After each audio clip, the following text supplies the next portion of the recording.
അതെ, വസ്ത്രധാരണം ഐഡന്റിറ്റിക്ക് ഒരുപാട് കോൺട്രിബ്യൂഷൻ നൽകുന്നുണ്ട്, ശരിയല്ലേ? അതെ, ഈ കഴിഞ്ഞ 25 വർഷമായി എന്നെ അതിന് സഹായിക്കുന്നത് ജിജോ ആണ്. അതെ, ഞാൻ പറഞ്ഞു വരുന്നത് ട്രിനിറ്റിയെ കുറിച്ചാണ്.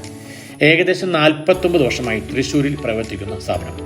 ട്രിനിറ്റി എന്ന ബ്രാൻഡിന്റെ ഈ എക്സ്പെർട്ടൈസേഷനും എക്സ്പീരിയൻസും കൂടുതൽ ആളുകളിലേക്ക് എത്തിക്കുന്ന ബിസിനസ് ഡെവലപ്മെന്റിന് ഒരുങ്ങുകയാണ് ജിജോ.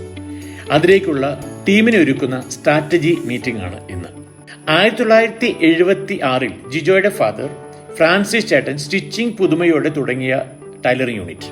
ഈ ട്രിനിറ്റി എന്ന ബ്രാൻഡിന്റെ സേവനം കേരളം മുഴുവൻ വ്യാപിപ്പിക്കുക എന്നതാണ് ഇപ്പോഴത്തെ ലക്ഷ്യം. സ്റ്റൈലു ഫാഷൻ സ്റ്റൈലിഷ് കൺസൾട്ടൻസിയെയും കൂട്ടിച്ചേർത്ത് സമൂഹത്തിന്റെ ഔട്ട്ഫിറ്റിൽ വ്യത്യസ്ത ഐഡന്റിറ്റി നൽകുക എന്നതാണ് ജിജോയുടെ ലോങ് ടൈം ബിസിനസ് പ്ലാൻ. അതിലേക്ക് വേണ്ടതായ ആറ്റിറ്റ്യൂഡ്, സ്കിൽ, നോളജ് എന്നിവ ഡെവലപ്പ് ചെയ്യുന്നതിന് വേണ്ടതായ 1 ഇയറിലേക്കുള്ള മോഡ്യൂൾ നിർദ്ദേശിച്ചുകൊണ്ട് ട്രിനിറ്റിയുടെ ഈ പുതിയ ഉദ്യമത്തിന് എല്ലാ ഭാവുകങ്ങളും നേർന്നുകൊണ്ട് ജിജോയെ ആശംസിച്ചുകൊണ്ട് അവിടെ നിന്നും ഇറങ്ങി. പുതിയ ഔട്ട്ഫിറ്റ് സമൂഹത്തിന് നൽകട്ടെ. അതിലൂടെ ജിജോയും സമൂഹത്തിൻ്റെയും ഐഡന്റിറ്റി ഡെവലപ്പ് ചെയ്യട്ടെ.